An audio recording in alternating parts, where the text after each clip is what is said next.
Before we begin, viewer discretion is strongly advised. The following is for educational and entertainment purposes only. This is the verbatim federal courtroom testimony from the Sean Diddy Combs trial, as reported by Inner City Press. The courtroom was tense as a surprise witness stepped forward, a woman no one expected, yet who had seen it all. She wasn't a celebrity. She wasn't a former flame. She was Diddy's former maid. For years, she cleaned up after his most private parties, signing strict NDAs and staying silent. But now, her silence was over. She spoke about burned contracts, red-stained bed sheets, and eerie objects tossed carelessly into trash bins. But the most disturbing find? A scorched passport photo of a missing girl. The same girl the world had forgotten until today. Gasps echoed through the courtroom as the evidence was revealed. Diddy sat motionless at the defense table, visibly shaken. What this maid witnessed behind closed doors wasn't just disturbing, it was damning. And for the first time, the world saw a version of Diddy he tried so hard to hide. This testimony could change everything. She walked in wearing all black, a simple dress, no makeup, and her hair tied back in a way that said, "I didn't come here for attention." Her name was withheld for her safety, but she was known simply, in court documents, as Housekeeper X. As she sat in the witness chair, there was a noticeable shift in the courtroom. Cameras weren't allowed, but reporters in the room noted how Diddy leaned back in his seat, arms crossed, sunglasses still on, until she opened her mouth. She introduced herself softly. She had worked for Diddy between 2014 and 2020, employed under a private contract to maintain discretion and ensure confidentiality. She wasn't part of the party crowd. She wasn't in the videos. She was the one who cleaned up what was left behind after everyone else had gone home, or passed out. "I saw a lot," she said, glancing quickly toward the defense table.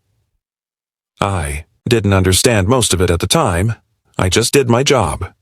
But on one particular Monday morning, after what she described as one of the worst after-parties she'd ever cleaned, something happened that changed everything.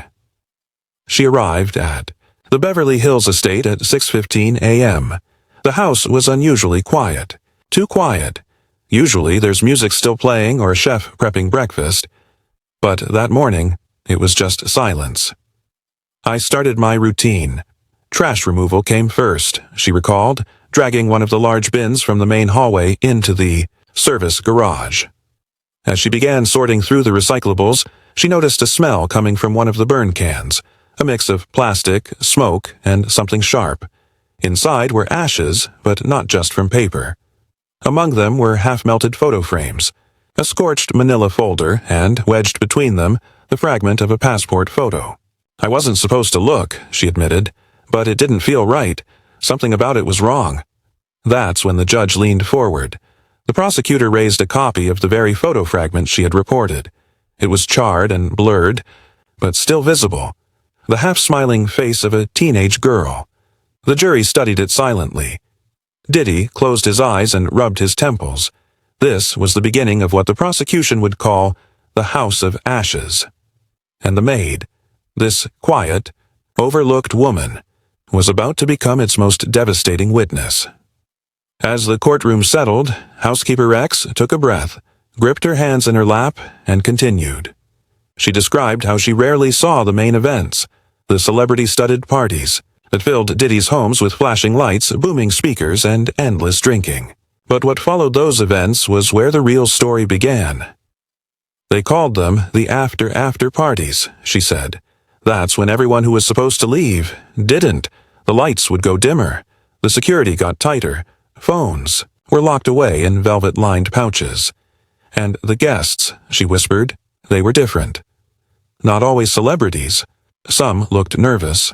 Some looked very young. Her cleaning instructions on those nights always came with specific restrictions. Do not enter the East Wing bedrooms. Do not clean the downstairs den. Only take trash from the designated zones." But she admitted to violating those rules more than once, not out of rebellion, but out of fear. A fellow housekeeper had once warned her, "You don't want to be the one who finds something and says nothing."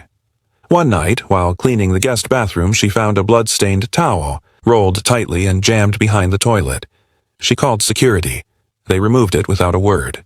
Another time, she was assigned to the main hall after a party and noticed strange marks on the hardwood floor, deep scratches like something heavy had been dragged across it.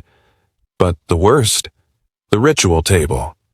It was a long, wooden dining table, she said, covered in melted candle wax, burnt photographs, broken glass, feathers, and she hesitated. What looked like dried blood. I wasn't told to clean it, she said, but I had to walk past it every morning.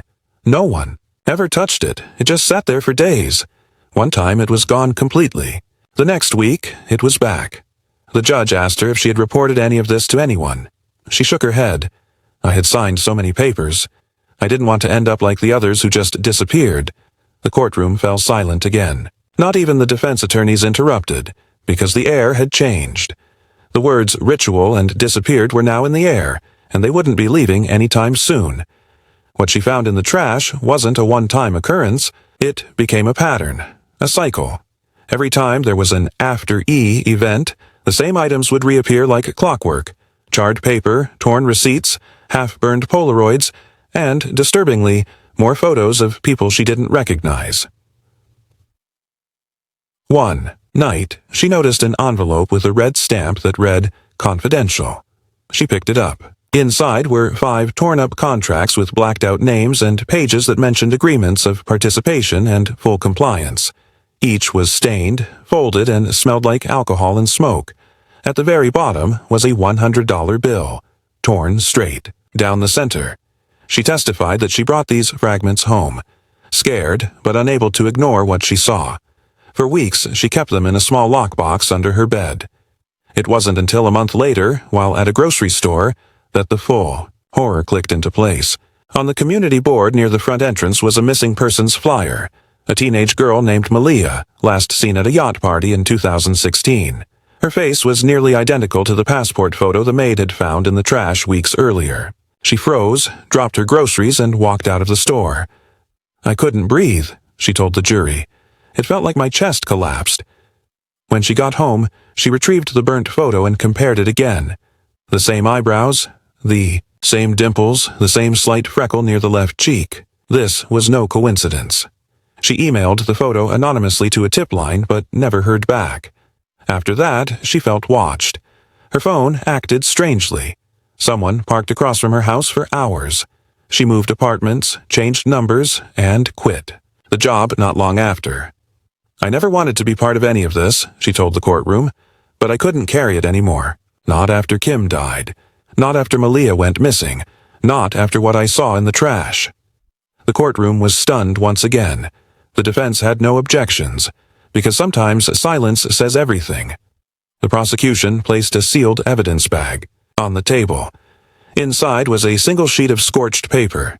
The edges were blackened, some text unreadable, but in the center were words burned into memory. Guest entry protocol, followed by a list of names, or at least aliases. The maid stared at it and took a deep breath. "That's one of the pages I found near the fireplace," she said. Her voice shook slightly, but she didn't stop. She told the court that Diddy had a routine the morning after his most exclusive events. Before anyone arrived, he would sit in his den with the curtains closed, the fireplace roaring, music barely audible. That's when he would burn things. Sometimes it was magazines or old paperwork, she said, but there were also tapes, notebooks, even stacks of what looked like contracts. She described one morning when she entered the room earlier than usual and saw him tossing something thick and bound, a black journal, into the fire. As he turned and saw her, she froze. He didn't yell, she said. He just stared at me for a long time and said, "You didn't see that." Then he handed me an envelope of cash. The envelope was labeled silence. This wasn't paranoia. She was being paid not just to clean, but to forget. What made the courtroom shift, again, was her account of what she called the vault room, a door in the West Wing hallway that was always locked and always guarded. No staff were allowed in. But one afternoon, while delivering dry cleaning to a guest suite, she found the door slightly open.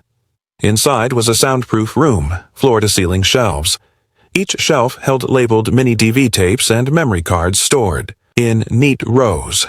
Some were labeled with first names, others with dates, but many were marked with only one thing: numbers. She took a single step inside before a man appeared behind her. "Turn around," he said, his hand already reaching for his waistband. "She did," she said. "I didn't even speak. I just nodded and walked back to the kitchen. I knew I'd seen something I wasn't supposed to." From that day forward, she was no longer scheduled on days following Diddy's most secretive events. As a housekeeper, X's testimony laid bare the hidden shadows behind the glitz and glam. The courtroom and the world could no longer look away. Behind the velvet ropes and flashing cameras, a darker story emerged, one of secrets burned, voices silenced, and truths too dangerous to tell. What really happens behind closed doors? Who pays the price when the party lights go out? And how deep does this house of ashes run? Tonight, the silence breaks. The masks are falling, and the questions are only just beginning. Stay tuned, because this story is far from over.